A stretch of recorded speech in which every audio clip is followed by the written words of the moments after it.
From the moment the world heard that Malaysia Airlines Flight MH17 had crashed in a Ukrainian field in July last year, killing everyone on board, two overarching questions remained unanswered.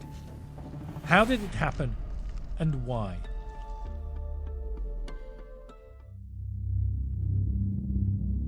Now only one is outstanding. After a 15-month, 7-nation investigation, we now know how MH17 was forced from the sky. Flight MH17 crashed because of a 9N314M warhead detonated outside the aeroplane above the left side of the cockpit. This warhead fits the kind of missile that is installed on the Book Surface-to-Air Missile System. As a result of the warhead's detonation, thousands of small, preformed metal objects were ejected with tremendous force. Several hundreds of them hit the aeroplane. The impact killed the 3 crew members present in the cockpit at that moment and caused structural damage to the forward part of the aeroplane. As a result of the detonation, the forward section of the airplane broke off, after which the airplane broke up in the air. The tail section probably crashed before the center section. This center section, which also contained the engines, hit the ground upside down and caught fire. The breakup resulted in a wreckage area of about 50 square kilometers. Almost 2/3 of the 298 passengers and crew on the Boeing 777 were Dutch. So it was the Dutch who led the international investigation team. At an Air Force base in the Netherlands, aviation experts spent 3 months painstakingly piecing together on a specially manufactured frame debris gathered from the countryside in an area of eastern Ukraine close to the Russian border near Donetsk, where at the time of the crash there had been fierce fighting between Ukrainian government forces and separatist militia backed by Moscow. Which brings more questions. Why was the airliner flying over a war zone, and who fired the missile that blew it out of the sky? 61 operators from 32 different countries flew above the area. On the day of the crash, a total of 160 flights had operated above the eastern part of Ukraine until the airspace was closed after the crash. Every single one of those operators thought that it was safe. There was undeniable an armed conflict taking place on the ground, but above 32,000 feet, that is approximately 10 kilometers, the airspace was open to civil aviation. Nobody considered the possibility that civil aircraft at cruising altitude were at risk.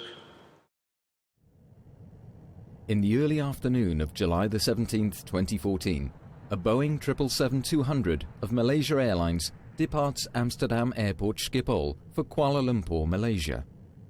Flight MH17 enters Ukrainian airspace at an altitude of 33,000 feet, following airway Lima 980.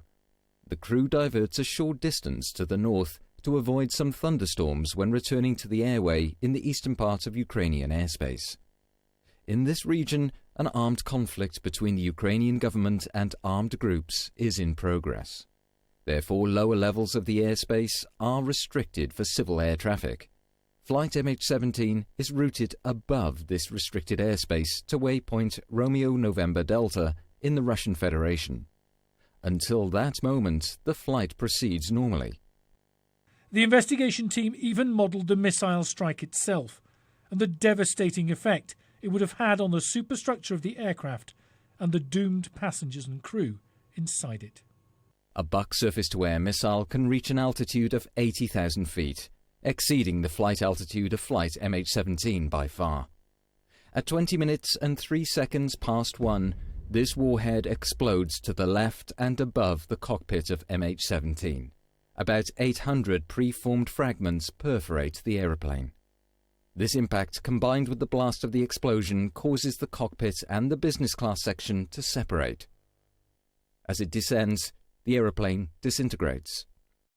According to the investigators' report, the 3 flight crew in the cockpit died immediately the missile struck. The high-energy objects that perforated the aeroplane were also found in the bodies of 3 crew members seated in the cockpit.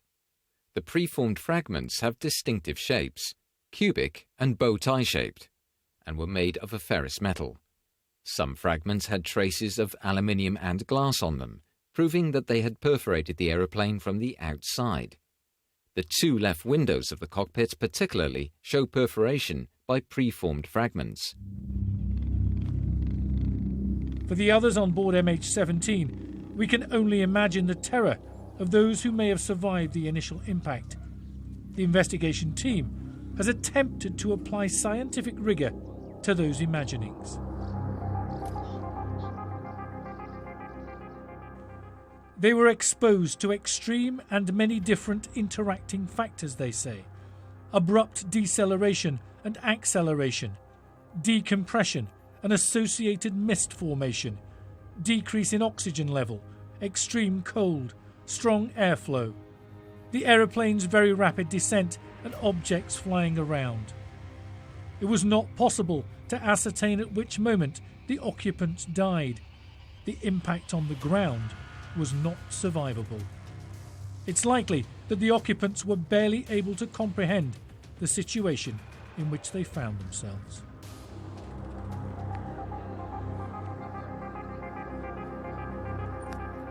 The Dutch report goes out of its way to avoid pointing the finger at those responsible for the targeting of a civilian aircraft.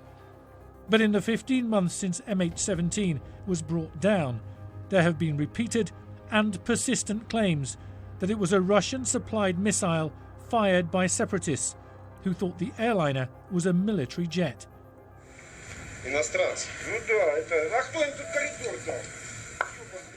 This amateur video from shortly after the crash apparently shows panicking militiamen rifling through the wreckage and personal effects of the dead as the reality dawns on them that they've shot down a passenger plane.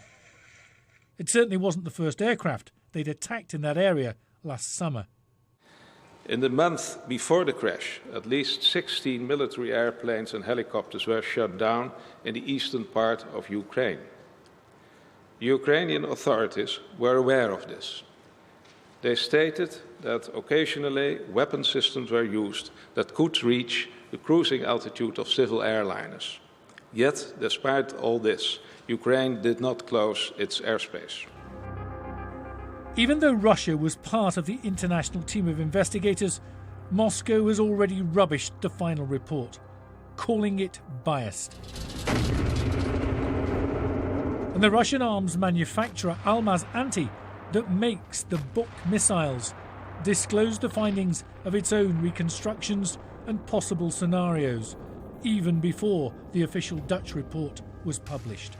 The results of our experiments have entirely refuted the conclusions by the Dutch Commission about the type of the rocket and the place of the launch.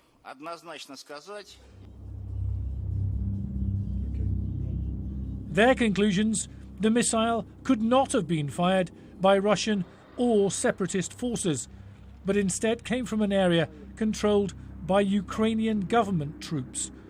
The missile itself was an old model, they say, no longer used by the Russians.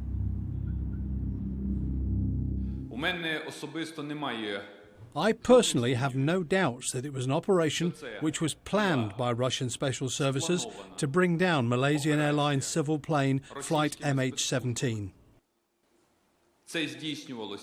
It was made from territory which was under the control of Russian rebels, and there's no doubt that drunk separatists do not know how to operate Buk systems. It means those systems were operated by professional Russian servicemen only. Despite the denials, there is an ongoing criminal investigation into the attack on MH17.